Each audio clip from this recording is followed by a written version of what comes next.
talking. I'm looking right at the camera. I'm looking everywhere. Okay.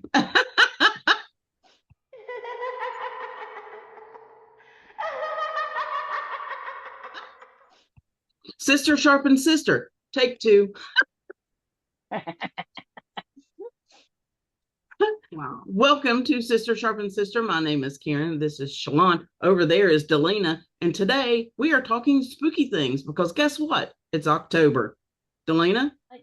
I am going to talk about some stories and a couple of places in Louisiana. Okay. Now, the first place I'm going to talk about is a cemetery that is not within the city limits of New Orleans, but just right outside. It is one of the oldest cemeteries in the United States. It is St. Louis Cemetery number 1. Just number 1? What? Is there a number 2? Yes. Yeah, well, there is. Oh. I don't know how many St. Louis Cemetery there are, but it's number 1. There is a number 2 and a number 3 and so on. Yes. Well, that's really creative naming. Well, yeah. Well, I don't know what to tell you. I'm being mean. It is one of the oldest. It was established in 1789, and it's located just outside the French Quarter's inland border. So it's located just outside of the French Quarter. So it's like in New Orleans, but at least the original was not inside the fortified city. It was just outside the fortified city, and its neighbor was swamps, and so sometimes it would flood. So, because originally the cemetery was initially constructed as a temporary burial site to help with the overcrowding of St. Peter Street Cemetery, which was an in-ground cemetery burial is where that was. And some people may be thinking, oh, wait a minute, New Orleans is below sea level. You can't bury people underground. But New Orleans has not always been under sea level. It has not always been under sea level. Right, now, wait a minute, about half of the city. Okay, more than half of the city. Y'all lived in just like what, 8 feet above sea level in Florida? Depends on where you are in the city, but yes. Yeah. All right. So how you bury people under the ground? They're still at least 3 feet above sea level. If it's 90. Well, all of the cemeteries in that area I have seen are all further inland, and the further inland you get, the higher you are above sea level. Right. And, okay. And the cemeteries are built up, so there'll be mounds. Yeah. Okay. Yeah. But you do still see mausoleum type structures. You can see them. Absolutely, you can see them. And the St. Peter Street Cemetery is no longer used as a cemetery. So if you want to be buried in New Orleans, you can't be buried there. No. There were times in the life of the cemetery when it was uncamped and unsafe, and I found information that says the cemetery is safe to visit today without a tour guide, and I found places where it said no, you definitely need a tour guide because it's not safe without one. So I think it's probably a safe place to be, but I will tell you, since 2015, the Archdiocese of New Orleans made a decree that the cemetery is no longer open to the public for just coming and going. And they made this ruling in 2015 because of vandalism. So if you are going to go into the cemetery and tour it, you have to go with a licensed tour guide. So you can't just walk in. Yeah. Yes, that's very sad, but they made that ruling, and that's the rule. So you got to follow it. At least you should. Now, the original St. Louis Cemetery number 1 was originally a 300 square foot parcel bordering marshy swamplands outside of the confines of the fortified city of New Orleans.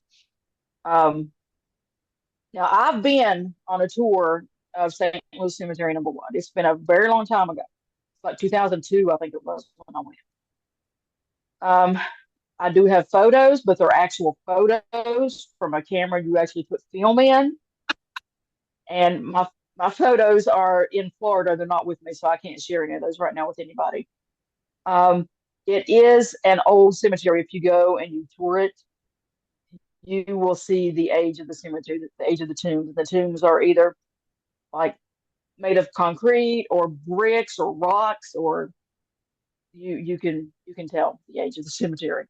Um, Broken shells and cobblestones, which were dredged up from Lake Pontchartrain and the Mississippi River, formed the alleys of the burial ground, the walkways, the streets, and they were brought in to help fight the water years and years ago that was coming in from the swamp.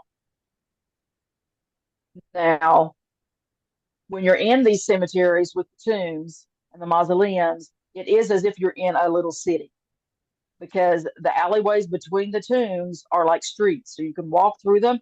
Some of the cemeteries in the area are so big you can drive through them. And this is where we get the phrase or description of cities of the dead, which Mark Twain is credited with coining that phrase, cities of the dead. Leave it to an author. Now, yeah, right. Now, talk a little bit about the tombs because and the graveyard, because the graveyard, excuse me, the cemetery was initially a Catholic cemetery. They did expand the grounds, allowing Protestant burials, and this was after the Louisiana Purchase of 1803. And at that time, they also started allowing burial of African Americans and people of color. So they did expand it. Now, if you don't have enough money to buy a tomb, you get buried in the ground. And way back in these days, that's how it was done. And you were oftentimes buried even without a tombstone. Without a tombstone is sad. That's sad. Yeah. Yes, without a grave marker. They had no headstone. They basically were just put in a pauper's grave and just put in the earth. Now, if you talking a little bit about the tombs, because I don't know if people fully understand how it's done. Because you can have a mausoleum to where your loved one or you are placed in there in your coffin and you're there forever. Right, yeah. There are places that do that. These places, at least the ones I toured and saw, are not like that. These family tombs, or the tombs called communal tombs, and I'll talk to you a little bit about what that's about. Your remains don't stay there forever. Okay. There's a rule in New Orleans called a year and a day. It's a year and a day rule. And that is the amount of time that it takes for the human body to completely decompose inside a tomb within New Orleans. And the thing is that once a body is put in the tomb, you cannot open it for a year and a day. But once you do that, you're going to make room for the next person to be buried. Okay. Now, in the olden days, it was basically like a chimney that was like you had your burial spot, and then you had like a chimney behind that burial spot.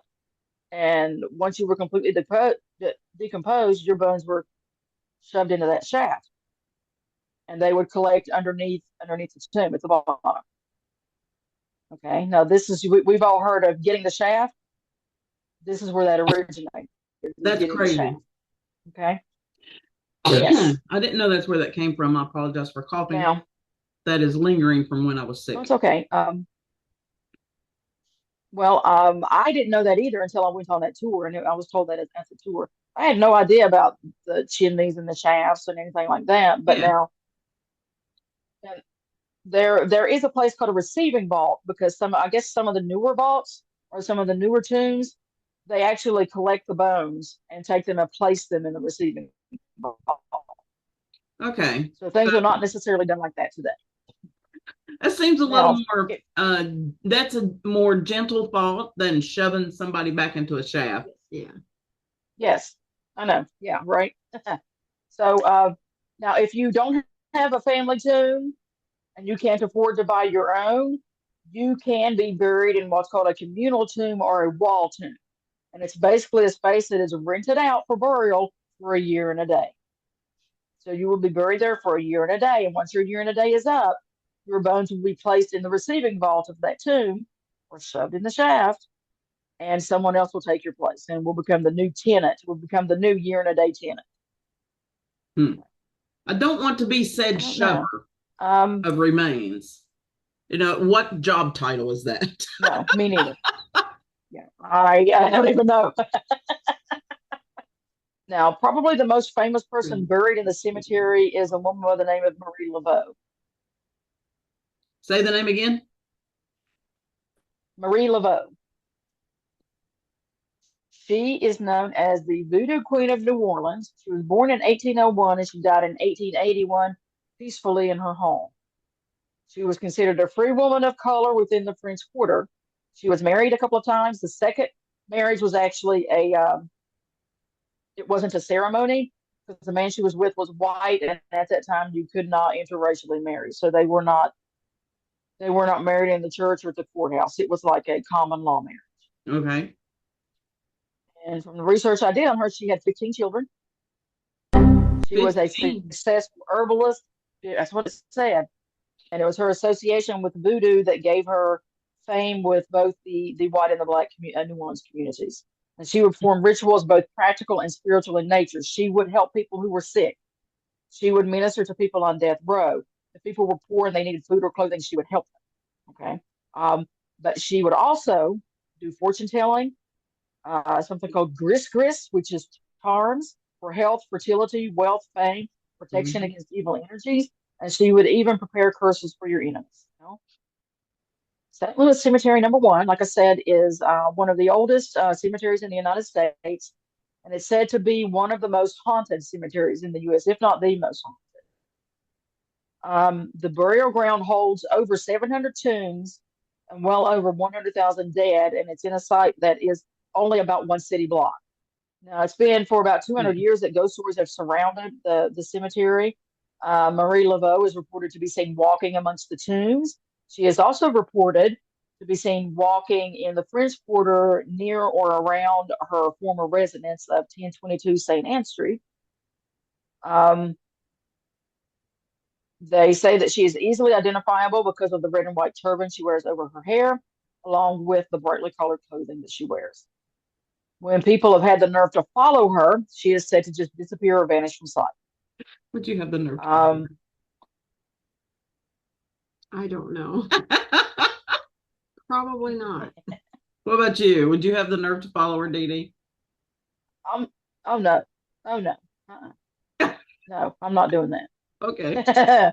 Would you? Yes. Um, Yes, I would. wherever all down there and you see her and you're following her, don't tell us you're following her because we'll probably leave you alone. You're on your own. Bye, Karen. Oh, gosh. If a person dares to disregard, which means like to ignore her or to disrespect her or her beliefs, it is said that she will make her presence known by either scratching the person, pinching the person, or shoving the person to the ground, or maybe all three. I don't want to be the person that she does all three to. Yeah, I don't. No, me neither. Me neither. Don't disregard her. Don't ignore her. And we are not ignoring her today. And don't disrespect her or her beliefs. Your beliefs may not be the same as hers, but there's no need for disrespect. Right. So, um, now there was once a practice of marking her tomb with 3 X's while asking her for a favor or making a wish. If your wish or a favor was granted, you were supposed to come back to her tomb, give her a gift, circle your X's. There are photos of her tomb where you can see X's on them. Don't go to her tomb and put X's on her tomb. Okay, that's vandalism. Don't do it. And the Archdiocese of New Orleans does not allow gifts to be left anymore. So if you want to leave Marie Laveau a gift, you're going to have to find another way to do it other than leaving it at her tomb. Do you have to get permission from the Archdiocese To do what? to leave a gift? Who do you get permission I would from? say yes, you would have to do that. Like, well, let's say for example, because when I went on the tour, and I don't have the same belief system she has, but I'm not going to disrespect her, especially if she is able to reach out from the grave. I am not going to disrespect her or ignore her. Right. Okay? Yeah, that's probably a wise thing. And when I took the tour, it was set up from a shop that had something to do with her. I forget what the connection was to her. And they said, if you want to leave Maria a gift, you can buy something here or something that you have on you, whatever you want. If you want to do it, you can. I didn't have anything on me I would want to leave. So I bought one red chrysanthemum, a flower. There's no harm in leaving a flower at someone's tomb. Right. So that's what I did. I did not ask for anything from her. I did not ask for a favor. I did not wish anything. I just gave her a gift of a flower. That's all I did. If that's what you're wanting to do, my suggestion is to call the archdiocese and ask them if you can do it first. I see no harm in leaving a flower, but I don't make the rules. So you need to contact the people that are in control there and are making the rules. Right. So We should all follow the rules. the only way you can get in and tour the cemetery is by using a licensed tour guide. Now, even with the changes that were put in by the archdiocese, visitors will still sometimes experience paranormal happenings at her tomb, such as the feelings of being touched, becoming ill for no reason, and hearing voices from inside her tomb. That would be creepy. The next ghost that is said to be in the cemetery is a man by the name of Henry Vignan. And it's a French name. It's spelled Vignes. Henry was a sailor and he did not have a home. So anytime he was in New Orleans, he would stay at a boarding house in the French Quarter. Now, Henry was able to get enough money together to buy himself a burial tomb in St. Louis Cemetery number 1.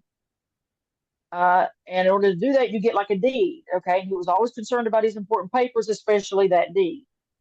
And he couldn't very well take them with him when he went sailing. They would get destroyed. So he was worried, what am I going to do with them?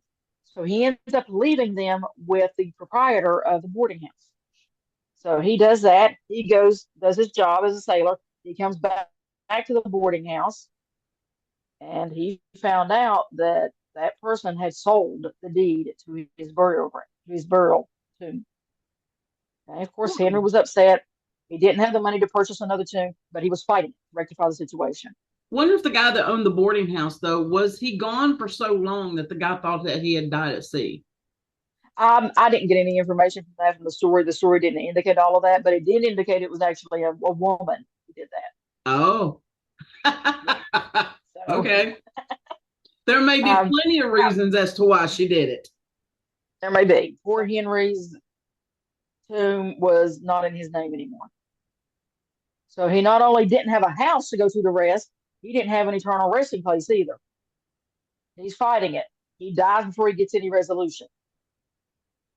So since That's he sad. has no tomb and he really has no money, it is very sad. He gets placed in the paupers section of the cemetery with no grave marker. Okay.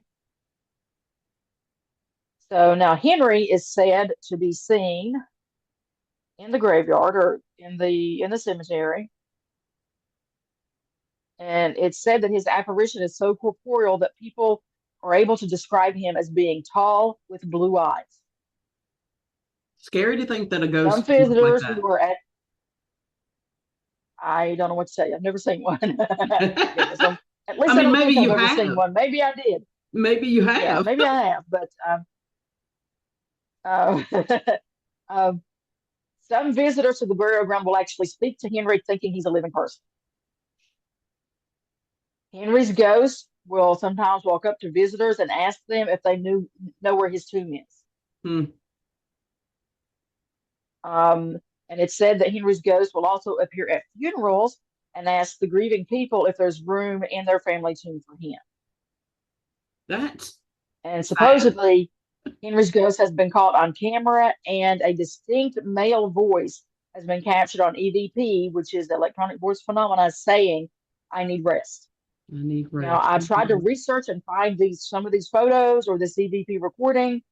I couldn't find anything, but I only did research for a day. So the last ghost I'm going to talk about, because there's more than 3, but I'm only talking about 3, is a man by the name of Alphonse, and there's no last name for Alphonse, Alphonse, but he's kind of like Henry, where he seems to just be a spirit that's wandering around looking for rest. He's been known to take a visitor's hand and pulling it to have him to stop, and then he'll smile at him real big and ask that person to bring him home. Now, no one knows to what home Alphonse speaks. They don't know if they mean his home, his final resting place, or if he wants to come home with you. We don't know. Bad idea. If you were ever there and Alphonse talks to you about this, you need to tell him he cannot come with you. No. He has to stay where he is. Yeah. Okay. Um, Now, some think that Alphonse may have been wronged, harmed, betrayed, or even murdered by a member of the Pinead family, and that's Pinead. Maybe pronouncing it wrong, and if I am, I apologize. But and people think this because whenever there are visitors that are near this family's tomb, Alphonse will warn them to stay away. Now, if you're planning on going to New Orleans and you love the history and people and ghost stories, I would highly recommend going to St. Louis Cemetery #1. Now I've been to New I've been Orleans and there I've done a and walking ghost tour, but that was through the town. We didn't get to go through the cemetery. right, right. Oh, that's a good thing to do too. I mean, if you like Yeah. history and if you like the ghost part being put in along with your history, I would highly recommend doing it if that's your thing. Yeah. Now this was before COVID, and it was a free ghost tour with tips at the end for your tour guide. Okay. Mine was a pay in advance at a shop in town. Yeah. I'll toss in a picture of me and Arnie in New Orleans. Or how they pronounce it down there? Nolans. New Orleans. New Orleans. Yeah, it's not New Um, Orleans. Yeah. It's It's no, more it's like not New one Orleans. word. New Orleans. Um, Now I've got a few just little simple stories. One called a place called Devil's Swamp, and it's a swamp in Thibodeau, which is about 49 miles southwest of New Orleans, and it is said to be haunted by the ghosts of buried slaves from Acadia Plantation, Acadia Plantation. And there's also said to be ghosts that haunt the railroad tracks that cross a side road near Streva, which is about 4 miles from Thibodeau. So this is all in a very generalized location to New Orleans.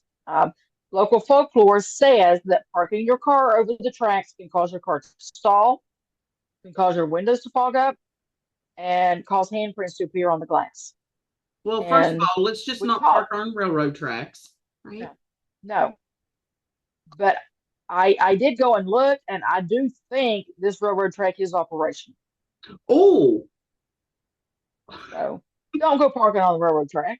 maybe it steams up on the inside because you're breathing so hard. Because you know the train Could might be. be coming. Maybe. Why would you? The next little story I have is called The Crying Lady.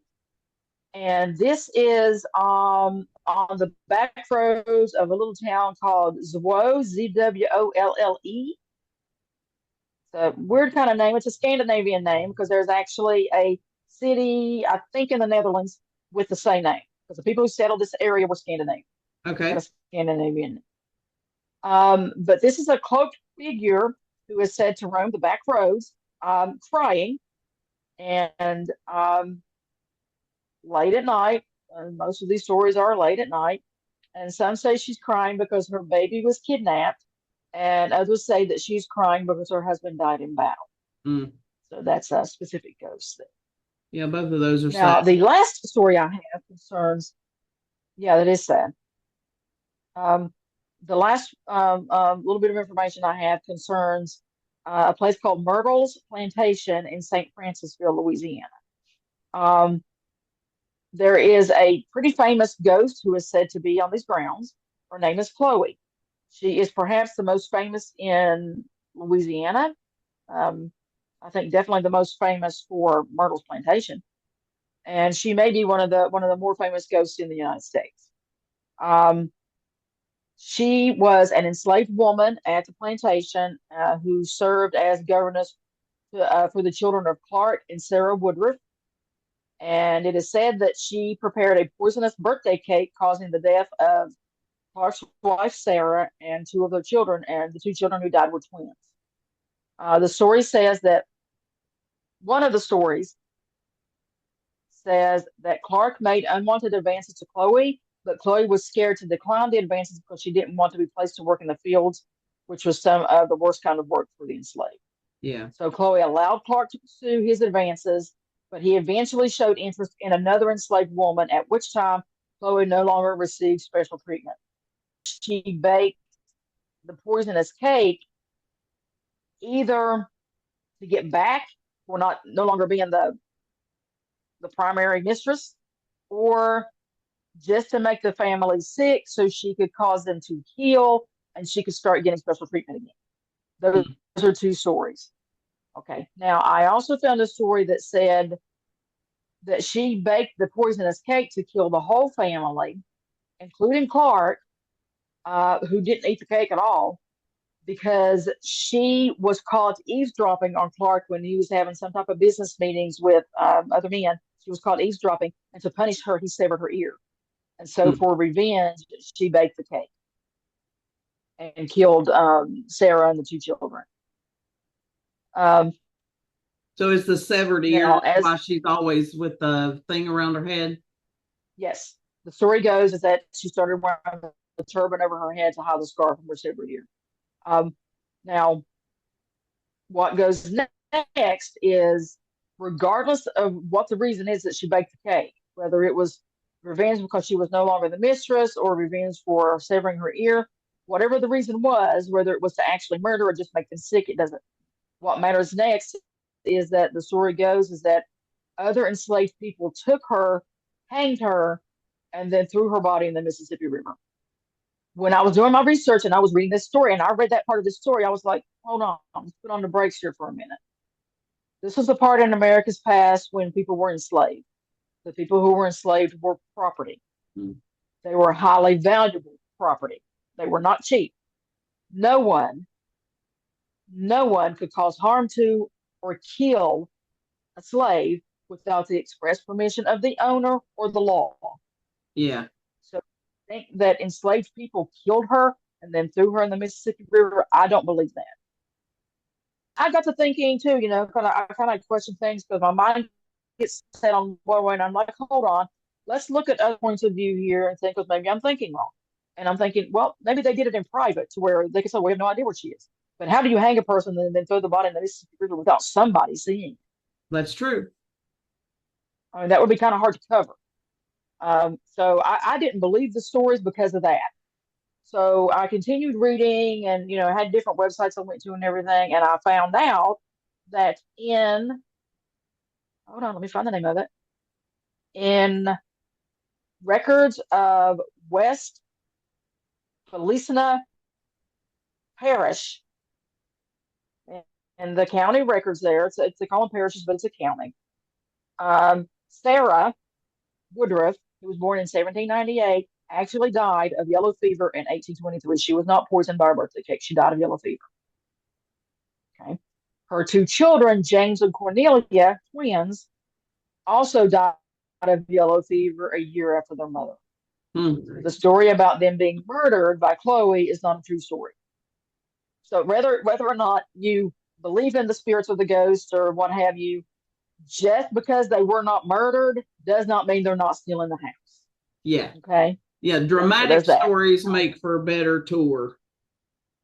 Yes, they do. It's dramatic, and oh my gosh, it's so sad. It's sad that people die of yellow fever too. Exactly. Yeah. Chloe is still on the grounds. She can be seen inside the house and outside the house, and I have a website to share with Karen, to share with everybody, that has a photograph in it that looks like there's a woman standing on the porch. Yeah, I've seen that picture, but it's there. Yeah, I have too. I had forgotten about it, but I was doing my research. I said, I've seen that before. Now, there is also stories that Sarah and her two children are still in the house and that you will see them in. I'm not going to tell you where you're going to see them. I'm not going to tell you this because I have a website with photographs. And if anybody is wanting to go to these websites and look, I'm going to ask for you to not read the article, to go and look at the photos first. I don't want to lead your brain to be thinking of something or looking something. So I'm not going to tell you where they are or anything like that. I'm just going to tell you that it's been said that they are seen in the house and they supposedly have been captured on film or on camera, digital camera. So I'll share that website and you all can go look at it and look at the pictures before you read the article. Look at the pictures real good and study them and then go read your article. Right. And if you're watching on YouTube, leave a comment and let us know what you see. Yeah, absolutely. Yeah. If you go and you look at the pictures, tell us what you see. Now, there's another ghost that is said to be seen in the house. It's a little girl by the name of Kate Winter, who was the daughter of William Drew Winter. She died at the Myrtles Plantation of typhoid fever in 1861 at the age of 3. And it's said that she can also be captured on camera. So go look at the pictures and see if you can see something or not, Um, Now, the research that I did, because I was wondering, if you got a place that's so haunted, were there any murders committed inside the house? That's a good question. From my research, people who own the property will tell you, oh, 10 or 12 murders or whatever. I think it may depend on who owns it right now or not. But as far as as far as actual documented murders, there's one. Only And one. it was yes, only one. And it was Kate's dad, William Drew Winter, was shot on his porch in 1871. You know why? Now, no, a horse. I think the person who shot William Winter was on a horse when he shot him and took off. Oh, so that's how he got away so quickly. Yes. Now, it is rumored that the man who shot him was named E.S. Weber. I did not do any research on E.S. Weber, Okay. but officially the murder was classified as unsolved. Unsolved. So there's that. Hmm. Yes. Because no one was ever arrested or put on trial for his murder. Wow. And that's all of my little ghost stories. And I kind of want to go to the Myrtles Plantation, Yeah. but I'm kind of scared to. Huh? Louisiana's got a very storied history. And yes, if I ever have the money and the opportunity, I would love to go to the Myrtles Plantation because it's still an operational bed and breakfast, right? Yes. Yes, you can go there. You can take tours and everything like that. And I'm pretty sure I have a website that has information about tours and stuff. So I will make sure that I dig it out of all the websites I went to for my information, and I'll give it to Karen to share. That way, if anybody's interested, they can find a way to get a tour. Yeah, that'd be great. That'd be awesome. Yeah. I mean, I love the history. I like learning. Yeah. About the stuff. Oh, I do too. Now, I do too. I love the history. Here's a tidbit of information for you. The Trans-Allegheny Lunatic Asylum in Weston, West Virginia has been named the scariest Halloween attraction in America. How about that? And since it's October, you can call them and book some tours, and I will leave that information in the notes as well. Yeah. Is that the one where you do the tour at night and all you have is a glow stick? You can have a glow stick, you can have a flashlight, you can do a guided tour. They will let you go do tour by yourself. Yeah. No. Yes. Yeah, I want to go here and do that too. It's about 2.5 or 3 hours from where I am. Okay. And that's why we've not done it.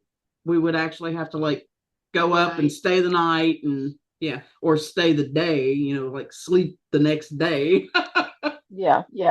Well, yeah, because you're doing it at night. Yeah, so. It's at night. And they have 1 hour ghost tours, 2 hour ghost tours, 4 hour ghost tours. Or you can do it all night. If you get a group of people to go and you can just do it all night. Which would be great. I would love to do it. Bye, Karen.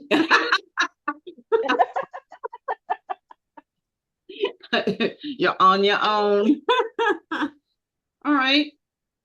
Next week is me. But I'm not doing the state of West Virginia. I just thought that was an interesting bit of information.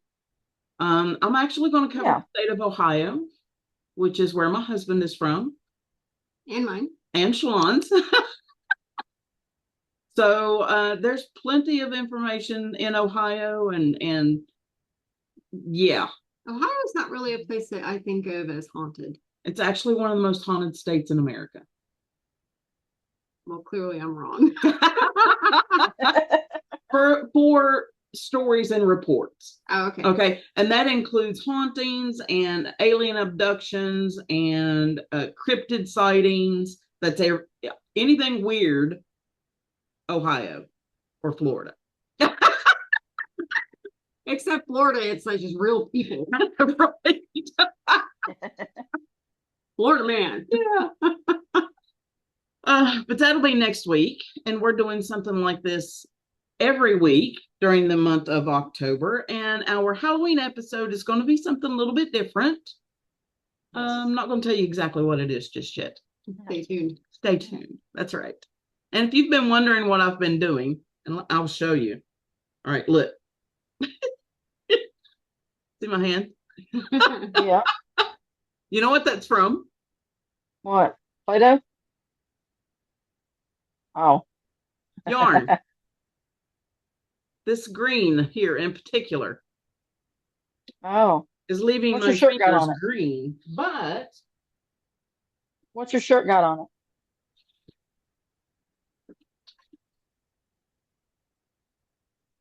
the Flatwoods Monster. Okay. I am in the spirit for today's episode. Yes. Yep. But the things that I've been making are these. Oh, it's cute. What is that? I don't know. It's just a little Tooth? guy. Is it a tooth?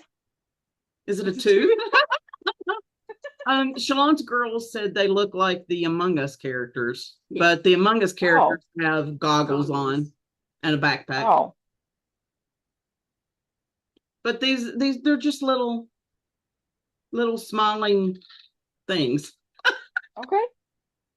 That's what I've been doing. Okay. Those are for the kids who might not want candy. Right. If there is such a thing. If there is such a creature, and if there is, we need to include it in an episode. Yes. That's a cryptid, Karen. Get a picture of it. Yeah, okay, so we'll give all these out to the diabetics. How's that? All right. Talk to you in chat and see you next week. Okay. Sounds good. All right. Sounds good. Okay. Mwah. Love you. Bye. Love you. Woo! Thanks for joining us on Sister Sharpens Sister. We certainly appreciate you. And if you could, like, comment, subscribe, share, hit the notification bell. We'll talk to you next week. Bye.